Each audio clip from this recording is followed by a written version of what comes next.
बोलायचं होतं पर्सनल डेव्हलपमेंटच्या बाबतीमध्ये. कारण काय होतं ॲक्च्युली पर्सनल डेव्हलपमेंट म्हणजे अशा काही गोष्टी आहेत की त्या तुम्हाला अजून काही लोकांना माहीत नाही आहे. कारण आपण जेव्हा बोलतो इतरांशी की काय असतं लोकांचं काय असतं आजकाल लोकांना काय कोणत्या गोष्टी आवडतात. पण या काही गोष्टी अशा आहेत चुकीच्या पण आहेत मला असं वाटतं. कारण आपण जेव्हा इतर दुसऱ्या माणसाशी इतरांशी व्यक्तीशी बोलतोय तर आपल्या बाबतीत तसं आपण सांगावं असं आपल्याला वाटतं.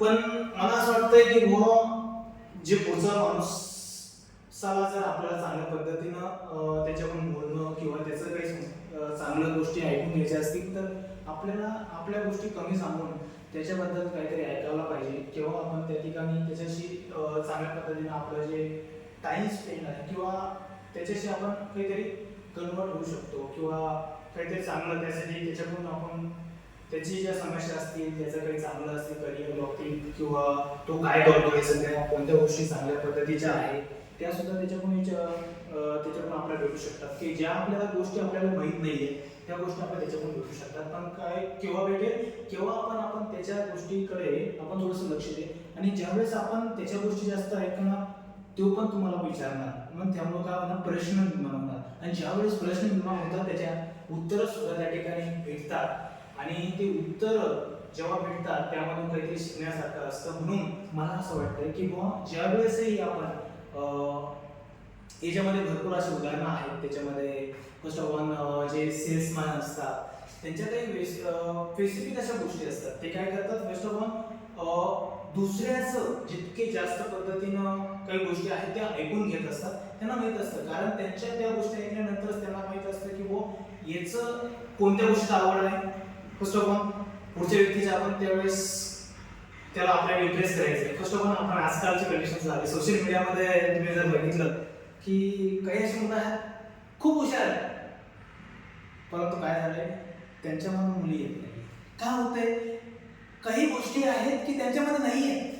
फर्स्ट ऑफ ऑल काय त्यांना काही गोष्टीचं काय म्हणतात इम्प्रेस करता येत नाही. म्हणजे काय होतंय ॲक्च्युली छोटं मोठं मुलगा असतो पण काही मुलं पण त्यांच्याकडे काय नाही नोकरी नाहीये किंवा काय म्हणता त्याला व्यवस्थित असं सेटल नाहीये पण तरी सुद्धा पण त्याच्याकडे काही स्किल आहे की ज्या शिकणाऱ्या मुलाकडे नाही जो चांगला ग्रॅज्युएट आहे त्याच्याकडे नाही. का नाही कारण त्याने त्या गोष्टीमध्ये जास्त भर नाही दिला म्हणजे त्या गोष्टी त्याने त्याच्याकडे बघितलं नाही. पण यांच्याकडे त्या स्किल आहे की बुवा पुढची व्यक्ती ती व्यक्तीची आवड काय पहिली गोष्ट त्याने काय केली माहिती की ती पुढच्या गोष्टीची आपल्याला त्या पुढच्या व्यक्तीशी आपल्याला जर इम्प्रेस करायचं आहे त्याची आवड पहिली आपल्याला निवडावं लागेल. आता सपोज एक सेल्समॅन आहे किंवा हा सेल्समॅन म्हणून आपण त्याच्यामध्ये आज फार्मा फील्डमध्ये असेल तिथे मेडिकल रिप्रेझेंटेटिव्ह म्हणून असतो. तो फार्मा फील्डवाला त्या ठिकाणी सकाळी तो त्याचा मॉर्निंग प्लॅन बनवून त्या ठिकाणी डॉक्टरला त्याचं काम जे असतं ते डॉक्टर किंवा केमिस्ट आणि एक स्टॉकीज असे तीन त्याचे कस्टमर मेजरले असतात त्या जॉबमध्ये. आणि फर्स्ट ऑफ ऑल त्याला त्या ठिकाणी पहिले डॉक्टरकडे भेटावं लागतं पण डॉक्टरला भेटल्यानंतर तो कन्व्हिन्स करण्यासाठी पण केव्हा तो त्या डॉक्टरशी जास्त इंटरॅक्शन करू शकतो किंवा त्याला त्या डॉक्टरशी जास्त त्याने क्वेश्चन केले आणि त्या क्वेश्चनचा आन्सर त्या डॉक्टरकडून मिळाला किंवा की जे डॉक्टर कोणत्या गोष्टी त्याला आवडतात ज्यावेळेस तो कन्व्हर्सेशन करेल किंवा इंटरॅक्शन करेल त्यावेळेस त्याला कळेल की या डॉक्टरला कोणत्या गोष्टी आवडतात. मग तो काय करेल नेक्स्ट टाइम त्याचं प्लॅनिंग करेल किंवा त्याला सोशल मीडिया आवडत असेल तर ते सोशल मीडियाच्या बाबतीत त्याला जास्त सांगण्याचा प्रयत्न करेल. जेव्हा त्या डॉक्टरच्या गरजा किंवा त्या डॉक्टरच्या आवड जेव्हा त्याला कळतात त्यावेळेस तो त्या ठिकाणी इम्प्रुव्हमेंट आणतो आणि तो काय करतो त्याच गोष्टी त्या डॉक्टरला सतत बोलतो. मग त्याच्यामुळे काय होतं इंटरॅक्शन वाढतं आणि त्याच्याबरोबर तो कनेक्ट होऊ शकतो. त्या डॉक्टरसोबत कनेक्ट झाल्यानंतर त्याचं काय होतंय रिलेशन बिल्डअप होतं. हे झालं रिलेशन. आणि त्याच्यानंतर केमिस्ट असेल केमिस्ट्री सुद्धा तसंच आहे. तुम्ही केमिस्टकडे जाता केमिस्टकडं फर्स्ट ऑफ ऑल ते गेल्यानंतर मला तर असं वाटतंय की त्याचं आपल्याला माहीत पाहिजे की तू म्हणजे नेमकं त्याच्याशी कसं बोलावं. आपण काय काय करतो कंपनीने सांगलं आहे जाऊन भेट म्हणजे फर्स्ट ऑफ आपलं रिलेशन तिथं करायचं आहे. त्यासाठी त्याचा असतो त्याचा नंबर किंवा त्याची बोलण्याची ट्रिक नेमकं आपण एक गावठी भाषेत म्हणजे राम आपल्याला म्हणतात पण नमस्कार आपण म्हणू शकतो. नमस्कार सर काय कुठले कसे आहात मजेत आहात का असं तसं प्रश्न त्याला करा. 3-4 प्रश्न तुम्ही केलं तुम्हाला 100% त्याचे उत्तर भेटेल किंवा तुम्हाला सुद्धा प्रश्न मिळेल, तुम्हाला सुद्धा ते प्रश्न करू शकतात. पण घाबरून जायचं नाहीये. फर्स्ट आपण ते तुम्हाला काहीतरी बोलतील, पण नंतर ते तुम्हाला 100% तुम्हाला लक्षात ठेवतील ही मोठी गोष्ट आहे, आणि त्याच्यामुळे तुमचा हळूहळू ते असे रिलेशन होतात. फर्स्ट ऑफ ऑल तीच क्रायटेरिया आहे की तुम्हाला जर एकमेक चांगल्या लोकांना जर तुमच्या संपर्कात आणायचं असेल, तर तुम्हाला स्ट्रॉंग राहावं लागेल. तुम्हाला ते लोकांकडून काहीतरी गोष्टी, जर आपल्याला कोणत्या तरी गोष्टी, आपण काय असतो, प्रत्येक माणूस हा पूर्णपणे शिकलेला नसतो. कोणती तरी गोष्ट अशी असतात की त्याच्यामध्ये कमी असते, आणि ती गोष्ट मिळवण्यासाठी आपल्याला काय करावं लागेल की त्याचा प्रश्न तुम्ही जर इतरांना केला, कुठून तरी तुम्हाला उत्तर भेटेल. त्यावेळेस तुम्ही कोणाला तरी प्रश्न करा, कोणाच्या तरी तुम्ही ऐकून घ्या. पहिली गोष्ट ही की आपण ऐकत नाही. आजकालच्या लोकांना लय आवडती ही परिस्थिती झाली आहे, कारण की लोक काय करतात की आपली गोष्ट प्रत्येकाने ऐकावी आणि आपलंच ऐकावं असं लोकांना वाटतं. पण तसं नाही आहे. प्रत्येकाला टाईम असतो, आणि त्या टायमामध्ये तुम्ही त्याला टाईम देणं गरजेचं आहे.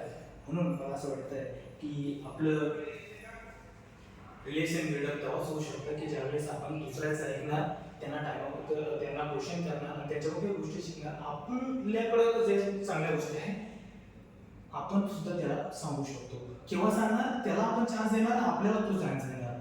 आपण डायरेक्टली आपल्याच गोष्टी पूर्णपणे सांगल्यानंतर आपल्याला दुसऱ्याकडून जी अपेक्षित आहे ते भेटत नाही. म्हणून ही गोष्ट एक इम्पॉर्टंट आहे. सेकंड, आपण ज्यावेळी वेळेस आपली पर्सनॅलिटी असेल, आपण ज्यावेळी कंडिशनमध्ये असतात, मला तर असं वाटतंय की काही असं म्हणणं असतं की मी घरचा खूप गरीब आहे, तर मग कशाला चांगल्या पद्धतीचं राहायचं, म्हणजे लोकांना मी दाखवणार की मी गरीब आहे. हे कशावर दाखवणार की मी फाटके कपडे घातलेत, मी माझ्याकडे एक काय म्हणतात त्याला, आपलं फील्ड आहे.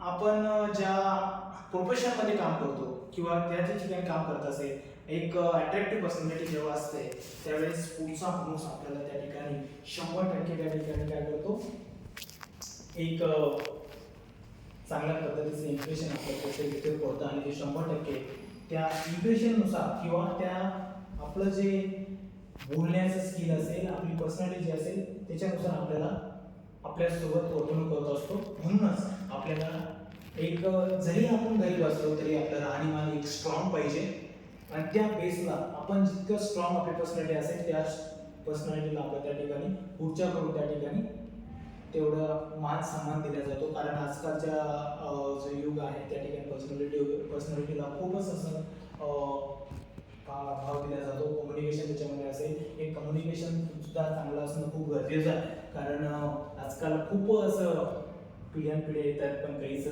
कोणते शब्द कोणत्या ठिकाणी कधी वापरायचे हे सुद्धा अजून काही लोकांना कळत नाहीये.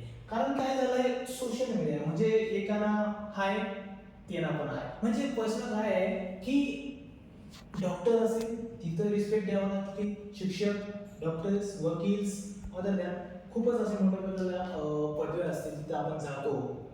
गेल्यानंतर त्यांची बोलण्याची कला बघा, तिथं सुद्धा तुम्ही काही गोष्टी अशा आहेत त्या शिकू शकतात. कारण की हे लोक एक रिस्पेक्टफुली किंवा चांगल्या पद्धतीनं बोलतात. त्यांच्या बोलण्याचा टोन बघा, ज्यावेळी वेळेस ते बोलतात, काहीतरी फॅशन असतील किंवा त्यांचे कोणी भेटायला आले तर बघा. कारण हे प्रोफेशनल फील्डमध्ये असतात, त्यांना बोलण्याचं सगळं कम्युनिकेशन त्यांचं चांगलं असतं, स्ट्रॉंग असतं, त्यामुळेच ते लोकांशी कनेक्ट असतात. त्याच्यामुळे मला असं वाटतंय की आपलं कम्युनिकेशन आणि पर्सनॅलिटी जर चांगली असेल आणि बोलण्याचे कम्युनिकेशन चांगलं असेल, तर आपण त्या ठिकाणी स्ट्रॉंग आहोत. हे झाले पर्सनॅलिटी. त्याच्याबद्दल आपलं आजकालची कंडिशन, लोकांकडे काय झालं आहे, पैसा खूप येतोय हो, पण टिकत नाही आहे. प्रश्न हा पण आहे, कारण आजकाल फायनान्शियल जर पाहिलं आपण, तर खूपच लोकांचं असं आहे, मी कमवतोय महिन्याला 1 लाख, पण अजून सुद्धा माझ्या अकाउंटमध्ये जर बघितलं 15 तारखेनंतर 0 बॅलन्स आहे. कशामुळे आहे, हे नियोजन आहे, त्याचं प्लॅनिंग. आपल्याकडे काय पैसा येतोय खूप, पण राहतो नाहीये. म्हणजे कोण राहते, आपलं प्लॅनिंग नाहीये. फ्युचरची प्लॅनिंग ठेवा, कारण ज्याही वेळेस आपण फ्युचर प्लॅनिंग करतो त्याच्यामध्ये खूप असा सारा वाटा तो आपलाच आहे. आणि मला असं वाटतंय की आपण जर प्लॅनिंग केली भविष्यामध्ये, तर 100% भविष्यामध्ये चांगल्या पद्धतीचं तुमच्याकडे सेव्हिंग असेल, पैसा असेल, आणि तुम्हाला सुद्धा असं वाटेल की मी काहीतरी केलंय, नंतर तुम्हाला परेशानी होणार नाही. म्हणून ही पण एक गोष्ट आहे फायनान्शियलची. हे तुम्ही आतापासून जर केलं, तुमचं वय असेल किंवा 22, 23, 24, 25 अशा वयापासून जर तुम्ही सुरुवात केली तर तुम्ही चांगल्या भविष्यामध्ये फ्युचरसाठी त्या ठिकाणी चांगली रक्कम त्या ठिकाणी तुम्ही जमा करू शकता किंवा आपली सेव्हिंग करू शकता. त्याच्यामध्ये अदर म्युच्युअल फंड असेल किंवा अदर बँकमध्ये असेल, FD असेल, ह्या गोष्टी सहाय्य गोष्टी तुम्हाला त्या ठिकाणी प्लॅनिंगनुसार होईल. तुम्ही एवढा टाइम पिरियड जो 6 महिने 4 वर्ष असेल, 3 वर्ष असेल, 5 वर्ष असेल, त्याच्यानुसार कॅल्क्युलेट करा. तुम्ही 20,000 कमवत असेल तर 5,000 मिनिमम 5,000 तरी तुम्ही सेव्ह केले तर इझिली तुम्ही त्या ठिकाणी चांगल्या पद्धतीची रक्कम त्या ठिकाणी सेव्ह करू शकता. किंवा अदर हे झालं सेव्हिंगच्या बाबतीत. फायनान्शियल असेल, कम्युनिकेशन असेल, पर्सनॅलिटी असेल, बाकी साऱ्या भरपूर गोष्टी असं आहेत की तुम्ही लर्निंग स्टेजमध्ये आहे. ज्या ठिकाणी तुम्ही तुमचं वय असेल 22, 23 ह्या सगळ्या गोष्टी तुम्हाला शिकण्यासाठी आहे. हे वय तुमचं लर्निंग करून घ्या. म्हणजे तुम्ही जितक्या जास्त गोष्टी शिकणार तेवढा तुम्हाला फास्ट त्या ठिकाणी तुम्ही ग्रो होऊ शकता. ग्रो होण्यासाठी तुम्हाला लागेल knowledge. First of all knowledge, scientific knowledge, येणाऱ्या सोशल मीडिया कसं आहे